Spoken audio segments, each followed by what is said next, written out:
Qual livro você gostaria de sugerir aos nossos espectadores? A segunda pergunta, qual filme ou série poderia indicar a quem nos acompanha? Então, o livro é um livro do colega Rui Braga, Angústia do Precariado. Acho um belíssimo livro, que traz contribuições muito importantes para entender as dinâmicas de ascensão da extrema-direita. É um livro que traz visões inovadoras mesmo, no sentido de que não admite um tipo de uso da noção de superioridade moral e intelectual para descrever essas populações pobres que começam a votar na extrema-direita. Ele fez pesquisas de campo muito interessantes, foi aos Estados Unidos fazer pesquisa de campo com trabalhadores brancos, e chegou a conclusões que eu acho que merecem ser lidas. Filme e série? Então, série eu não tenho, porque eu não vejo série, né? Assim, eu sou de outra geração, não consigo sentar para ver 10 horas de alguma coisa, né? Mas sobre filme, eu sugiro um filme do Wim Wenders, que eu acho que está em cartaz no Brasil, chama Perfect Days, né? Que é um belíssimo filme. O Wim Wenders era alguém que eu já não esperava mais nada, né? Eu achava que já tinha dado o que tinha que dar, que desde Asas do Desejo os filmes pareciam um pouco, digamos, emotivamente suspeitos, né? Mas esse é um belo filme. Né? Emotivamente suspeitos? Por quê? Porque parecia um emotivismo mais ou menos fácil, né? Entendi. Então, que não condizia com os seus melhores momentos, como Paris, Texas, e todos os filmes dos anos 70. Não. Mas esse já é um filme onde ele volta, de fato, a fazer belos e grandes filmes. Né? É um filme sobre o que significa, efetivamente, um tipo de resistência vinculada ao tempo, à lentidão do tempo, à ritualização da vida ordinária, né, que eu acho que vale a pena ser visto. O Haroldo, eu tenho como sugestão de livro, de filme eu não tenho acompanhado, nem de série, nem ir para o cinema, lamentavelmente. Mas tem um livro aqui que eu acho muito importante, uma outra história do neoliberalismo, A Escolha da Guerra Civil. O que representa essa hegemonia econômica, cultural, política, ideológica do neoliberalismo? E, principalmente, Haroldo, tem uma introdução muito interessante de um professor da Universidade Federal do ABC, que ele mostra como é que se desenvolve essa guerra, esse novo modelo de guerra civil. O neoliberalismo produz um estado de guerra. A extrema-direita é cria do neoliberalismo, seja aqui, seja nos Estados Unidos, seja na Europa, em qualquer lugar. Porque é a precarização, é a terceirização, é a mercantilização da sociedade, a criminalização da política, que produz o vale tudo. Eu acho que esse livro é uma contribuição importante para o debate por uma nova estratégia democrática, popular e socialista. Então, vou começar pelo livro para você. Qual é o livro que você indica aos nossos...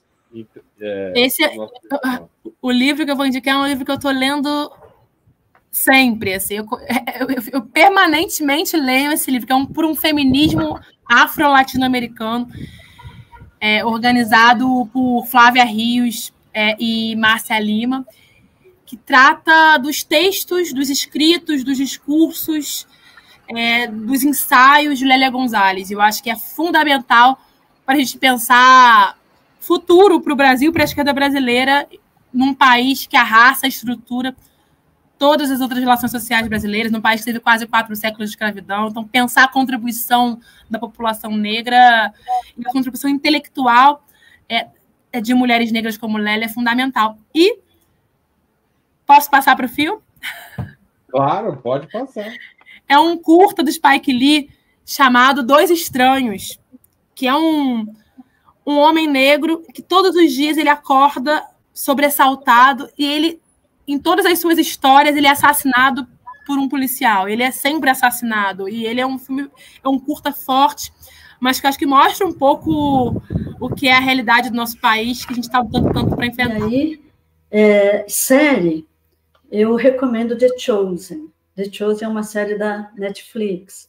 Ela é uma história sobre os discípulos de Jesus Cristo. Isso é interessante porque, na minha infância, provavelmente na sua, eles sempre sempre retratavam os discípulos como santos, né?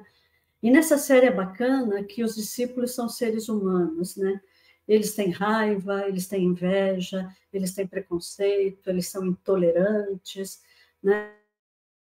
E aí a série vai mostrar a enorme luta deles para melhorar como ser humano, para assimilar os conhecimentos que Jesus está tentando transmitir, principalmente a tolerância, aceitar o diferente, né? Então é uma série bacana por isso. Também é bacana porque tem a participação de personagens mulheres, né? Porque eu também, quando criança, achava que era só homem que os discípulos tinham nascido de chocadeira, não tinham mães, não tinham esposas, porque elas nunca apareciam, né? E nesse seriado, não, tem Maria Madalena como um personagem com uma história forte, né? Tem Maria, que vai vai assistir tudo que vai acontecer com o filho, e tem as esposas, tem outras mulheres com uma participação na história, né? Então, eu achei, independente de você ser religioso ou não, é uma maneira bacana de retratar a história dos apóstolos. Tá certo, e livro? Livro eu vou num clássico. Livro eu vou em Machado de Assis. Contos de Machado de Assis. Eu adoro contos, porque eu acho que o escritor tem que ser muito bom para contar uma história em poucas páginas, para desenvolver um personagem, para fazer com que você se interesse pela história, para que você até torça pelo personagem. Então, ele tem que ser muito bom para contar uma história em poucas páginas. E o Machado de Assis era um mestre nisso, né? Também é bacana porque você vivencia o período do Império, como as pessoas se vestiam, como elas sentiam, como elas falavam.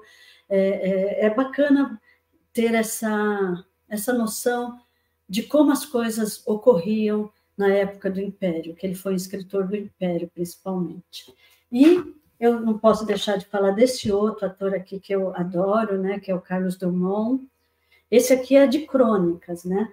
E o Carlos Drummond, ele também era um especialista em crônica, era um cara que sabia contar uma história como ninguém, né? Já em tempos mais atuais.